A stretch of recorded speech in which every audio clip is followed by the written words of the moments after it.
नोएडा में जो मजदूरों का आंदोलन हुआ, आपने और मैंने देखा, मजदूर मजबूर होकर सड़कों पे आया क्योंकि उनसे वादा हुआ था वेतन वृद्धि का, वो नहीं हुआ।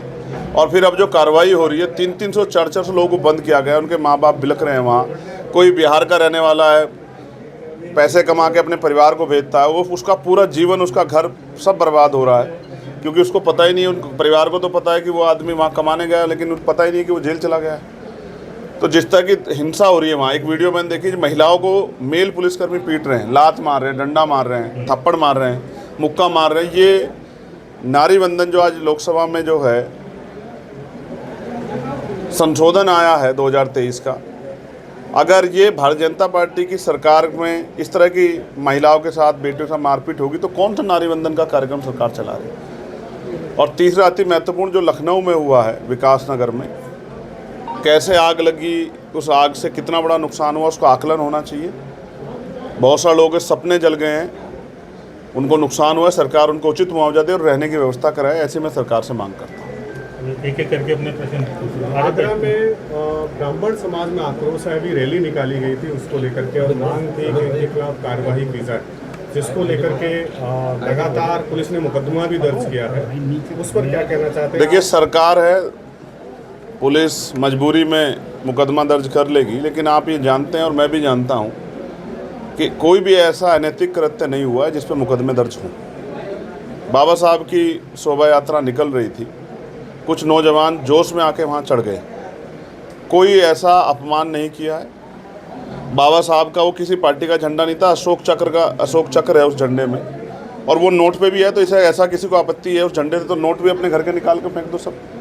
लेकिन मैंने पुलिस के बयान सुने, बड़े अधिकारियों ने बयान दिए कि किसी की आस्था को कोई ठेस नहीं पहुँचे। वो लोग चढ़े थे, उन्होंने वहाँ झंडे लहराए, सेल्फी ली और भी वापस उतर आए। तो मगर मैं दोनों ही समाजों से सबसे कहूँगा कि वो आपसे प्रेम बना के रखे, ऐसे विषयों को सेंसिटिव ना बनाएं और समाज में इस तरह का विघटन ना पैदा, उसका ध्यान रखें। लेकिन पुलिस भी पुलिस ने जब बयान दिया तो फिर अब मजबूरी क्या होगी कि मुकदमे दर्ज करने पड़ रहे हैं। यहाँ तो बाबा साहब की मूर्तियाँ रोज टूट रही है, यहाँ तो अब मैं कह रहा हूँ मूर्तियों की बात, यहाँ तो NCRB का डेटा कहता है कि रोज़ कमज़ोर वर्गों पर इतनी हिंसा हो रही है। तो अगर इस तरह से कार्रवाई की जाएगी तो फिर भय व्याप्त होगा या आक्रोश व्याप्त होगा, फिर उसकी जिम्मेदारी भी प्रशासन को, सरकार को उठानी पड़ेगी। आपने और मैंने पुलिस का बयान सुना नहीं सुना, पुलिस ने क्या कहा? इसके बावजूद भी मुकदमा लिखना, इसका मतलब उन पुलिस पे दबाव बनाया गया, उनको मजबूर किया मुकदमा लिखने के लिए। इस तरह की सरकार जो है, जो भय में चलती है, वो कानून व्यवस्था का निडोरा ना पीटे और ताकतवर सरकार की बात ना करे। सीमन की बात आ रही है, 800 से 850 सीटें हो जाएंगी, इसको लेकर बड़ा विरोध हो रहा है, क्या आपका रिएक्शन, क्या मानते हैं आप? देखिए, 2023 में जब नारी वंदन बिल आया था और सदन से बहुमत से पास हुआ, क्योंकि कॉन्स्टिट्यूशनल अमेंडमेंट था, संवैधानिक संशोधन था, तो ये कहा गया था कि हम इसको लागू करने से पहले जनगणना कराएंगे, फिर जातिगत जनगणना कराएंगे, फिर डिलिमिटेशन कराएंगे, फिर हम इसको लागू करेंगे। तब का विपक्ष ये कह रहा था कि आप इसको अभी से लागू कर दो, क्योंकि बात महिलाओं के सम्मान से थी। मैं आपको कह रहा हूँ, मैं कल भी बोलूँगा हाउस में, मैं आपको कह रहा हूँ, हम महिलाओं के इतने बड़े समर्थक हैं क्योंकि बाबा साहब अम्बेडकर ने कहा था कि मैं किसी भी समाज की तरक्की उस समाज में रहने वाली महिलाओं की तरक्की से मापता हूँ। जितनी महिलाओं की तरक्की हुई उतनी समाज की, प्रदेश की, देश की तरक्की हुई। आप महसूस कीजिए, बाबा साहब का आज कोई प्रधानी का पन्ना छोड़े, बाबा साहब ने केंद्रीय कानून मंत्री के पद से इस्तीफा दे दिया था जब वो पिछड़े और महिलाओं के अधिकारों की रक्षा नहीं कर पाए, जब हिंदू कोड बिल लागू नहीं करा पाए। तो उनके अनुयायी हम लोग तो कहते 33% नहीं 50% आरक्षण महिलाओं को मिलना चाहिए। लेकिन डिलिमिटेशन पे जो आपने कहा था, आप अपनी बात से पीछे लौट रहे हो, तो इसको क्या माना जाए कि कहीं इसके पीछे आप जो है अपनी राजनीतिक रोटियाँ तो नहीं सेक रहे हो, या इसके पीछे कोई आपका फ्यूचर का गोल तो नहीं, राजनीतिक गोल।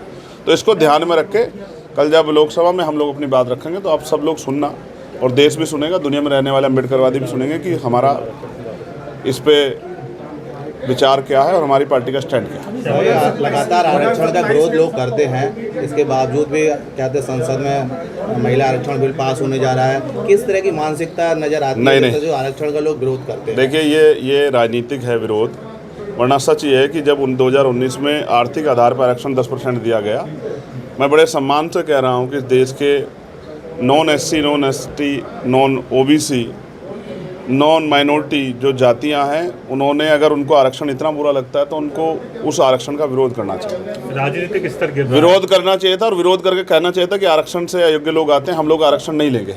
लेकिन आप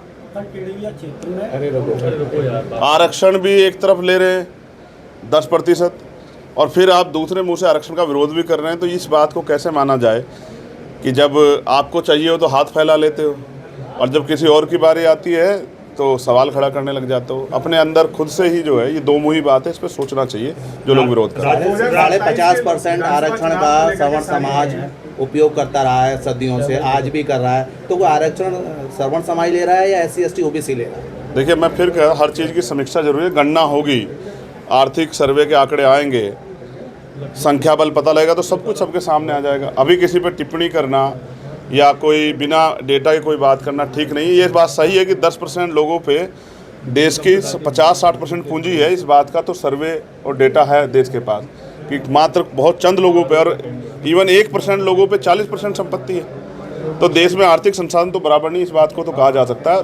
आर्थिक जो पर कैपिटल इनकम है वो इतनी कम है, वो सबके सामने है। ये लड़ाई रंग की है भी नहीं, ना ये रंग की है ना झंडे की, ये विचारों की लड़ाई है। उनके कर्मों से, जिसने भी ये झंडा या रंग पहना है, उनके कर्मों से आप देख लो क्या वो बाबा साहब के विचारों पे सही चल रहे हैं या सिर्फ चुनावी समय में बाबा साहब के अपनाए हुए रंग या झंडे को या साफे को पहन के वोट ठगने काम करे। जनता समझदार है, आपसे मुझसे ज़्यादा समझदार है जनता। अपने प्रेस कॉन्फ्रेंस में नीले रंग को अपना रंग बताया। नीला रंग समानता का रंग है और बहन जी हो या हम हो या कोई भी हो जो समानता को मानता है वो इसी बात कहेगा कि हमारा ही रंग है।